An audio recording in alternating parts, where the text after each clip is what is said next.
welcome back to the Citizen channel. We're all staying safe and well as we look forward to Premier League match day 3. Yes, a trip over to Old Bramall Lane. Yes, no Pep.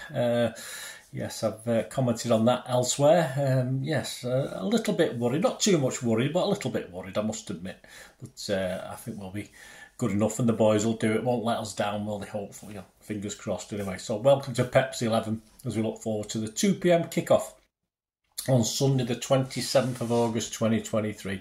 This is on Sky Sports main event, Sky Sports Premier League and Sky Ultra, and a few foreign channels as well, where some of us might have to tune in or try and find one that's showing it, that's for sure. So we're going to have a quick look at Paul Heckingbottom's, one of the great names of football management, Paul Heckingbottom's Sheffield United. We'll have a look at the odds. We'll have a look at Pep's likely 11 or Lilo's 11, which I'm fairly sure is Pep's 11 to start the game. We'll be interested to see any changes that are made. I'm hoping for a hologram of Pep on the pitch, an AI Pep, as we've said on the City Fan channel. I've intimated at that, so let's hope there is an AI Pep knocking around for this one. And also another chance, of course, to win one of our 3 first team shirts for this season, direct from the City store itself. So test your skill and City knowledge on that one. Please, if you are new to the channel, push that subscribe button, push the bell notifications, everything City past, present, and as long as I'm here, that's for sure. I only earn little pennies from this. A little bit of effort goes into it, guys. So if you can give us a little like, a little thumbs up, it's always very appreciated. You know, for the work put in. So my love and thanks to you if you can do that for me. Right, last time in the Premier League at Bramall Lane was the 31st of October 2020, so it's not too long ago. Just a 1-0 win for City, though. And overall at their ground in the league, we played 57 times, won 19, drawn 18 and lost 20. We scored 85 and let in 93, so Sheffield have done very, very well. Biggest win, this is typical City really, isn't it? Our biggest win there was on the 27th of September 1924, the 24-25 season. We finished that season 10th, they finished it 14th. And then the next season, yes, was our biggest defeat ever. So that's typical City. We lost 8-3 on the 26th of October 2025, a year later.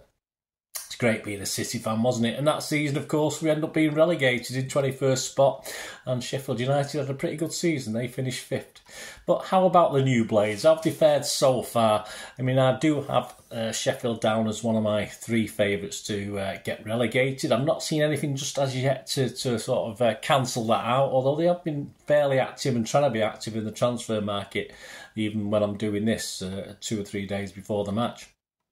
On the 12th of August, he lost to Palace at home, and of course, then they went away to Forest and lost that 2-1. I mean, the 1-0 home loss, I think, flattered Sheffield a little bit against Palace. Palace should have really won by a bigger margin. Sheffield managing just 1 shot on target all game, but a better show in the 2-1 loss at Forest, only going down to a late goal from the head of Mr. Chris Wood after making a fight of it in the second half with debut boy Hamer equalising for Sheffield United. So a little bit more unlucky in that one. Significant ins, Gustavo Hamer for the aforementioned from Coventry for 17 million. Vinny Sweetser from LeMay SK at 12 million. We've done some business with them recently, haven't we? Austin Trusty from Arsenal, 5 million. Benny Traore, another Traore from Hacken for 4 million. Anis Slimane from Brøndby, 2.5 million. Tom Davis was free from Everton. That was an unusual one. Sort of Davis is one of those players you think that sticks at his home club for a long time. Yasser Larouci is a loan from Troyes, and as I'm recording this, yes, they're in for another attacking option, which is probably what they're desperate for. They're hoping to complete the signing of Cameron Archer from Aston Villa, and hopefully to sign him in to feature for this game against City on Sunday, which obviously they'd have to do it by about noon on Friday, I think, as I'm recording this. It's only it's Thursday as I'm recording this, so interesting to see if we get him for about 18 million, but there's no guarantee of that yet. But the high hopes. And after us, the next 3 Premier League games, they've got Everton at home, Spurs away and Newcastle at home. So if they get 3 points against Everton, which they're bound to be aiming for, a minimum requirement basically to beat Everton, but I can only really see 3 points after 6 games if we do the business as well. So not great, and that won't leave them far off the bottom, if not bottom. My prediction for this game, I'm going to go Sheffield United 1. I'll give them a goal for this one. We've done well so far, but I'll give Sheffield a goal. Manchester City 3, and you can get an average price of 11-1 for that. Mozza, old Andy Morrison's verdict. We've got, he says, another game against a newly promoted side. Sheffield United did well to get promoted last season, but it's going to be a very hard year for them, it is. I think the majority of their points will come on their own soil. Just not in this game. I can only see a comfortable City win, says Andy. And Mozza's prediction, yes, believe it or not, is exactly the same as mine. Sheffield United 1, Manchester City 3. Other bookies' odds for the game, all these are average prices at the 24th of August. The Premier League, City have moved in slightly, more favouritism. They've gone from 8-11 into 4-6 on. Arsenal remain the best at about 9-2. And if you look at Sheffield United, to be relegated to 2-5 on second favourites. And to stay up, if you want to be brave and fancy them staying up, you can get 2-1 against. Match odds to win it, City are 1-6 on. A draw is 13-2 and Sheffield are 16-1 against. Haaland to score first is 21-10. Anything over 2-1 is always worth an interest, isn't it? Alvarez to score first, who did well last time, of course, 9-2. A Haaland hat-trick, he must be due one, mustn't he, surely? 9-1, that's not bad, is it? City half-time and full-time, which has to be the option, surely. We've got to be going in at half-time winning this one. 4-6 on. And as me and Mozza expect, both teams to score. Again, odds again, so all good, 6-4 again, so that's an interest. Right, before I mull over my 11 to start this game, what about yours? A chance for you to win, as I said, one of the 3 tops for the 23-24 season direct from the City store. So choose which one you want. It's as simple as that. All you need to be is a subscriber. If not, it's entirely free to join. Just post your starting 11 in the comments section of this video.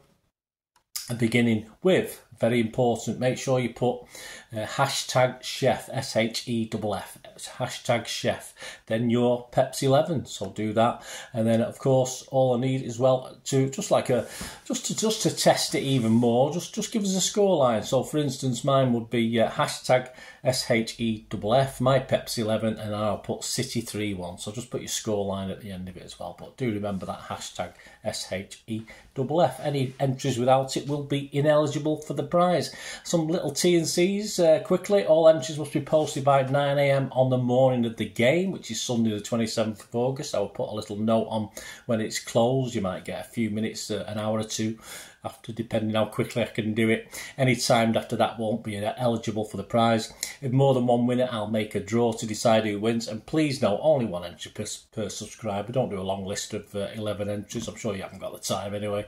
More than one, and every entry will be ineligible for the prize.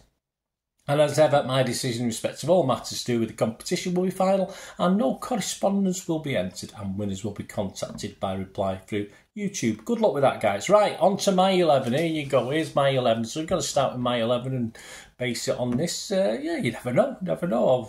I've got 10's my highest so far. 10 out of 11 so far this season. So we're getting there. Right, my judgment on PEP'S stroke Lilo's 11. I mean, no confirmation as I'm recording this of Mr. Doku coming into this. If we do sign him before noon on Friday, he's eligible for this game. But I'm not putting him in the equation yet. Even if he signs, I can't see him coming into the equation. Of course, we've got KDB and Stones definitely out. Hopefully, Bernardo's over his sickie. We've seen him sat behind a desk signing a new contract, haven't we? But hopefully he's back, but we're not too sure. And also, Aki, I think, for some reason, I just think he's been carrying something a little bit as well that stopped him starting this game. So we'll have to see. Will Bernardo be fit enough? If he has been a bit poorly, he might be a little bit run down, if you like. He won't be up to match fitness. So I've not seen him in training pictures. So he may struggle to start this game again, although I fully expect him to be in the squad and on the bench if not. No Pep, so the team for me will be nothing other than what's already been tried and tested, and formations, etc. With Lyle just expected to keep his hand on the steering wheel in the right direction. I can't expect any sudden change of emphasis by City for this one. So let's check out who won't be playing from the starting 11 for Newcastle. So if you use your Newcastle game as a template, which was Edison, Walker, Akanji, Diaz, Gvardiol, Rodri, Kovacic, Foden, Alvarez, Grealish and Haaland. I don't think there's any injuries on that from those guys that played that game. So as I said, we've got the option of Bernardo if he's okay after being poorly. And of course, we've possibly got places off the bench for Ake and Lewis now, if Ake's fit. And perhaps Lewis should become an option.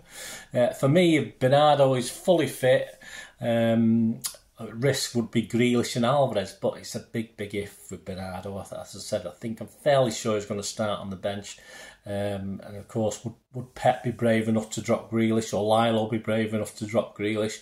And I think Alvarez on that last performance has earned another star, don't you? So I can't see him being dropped.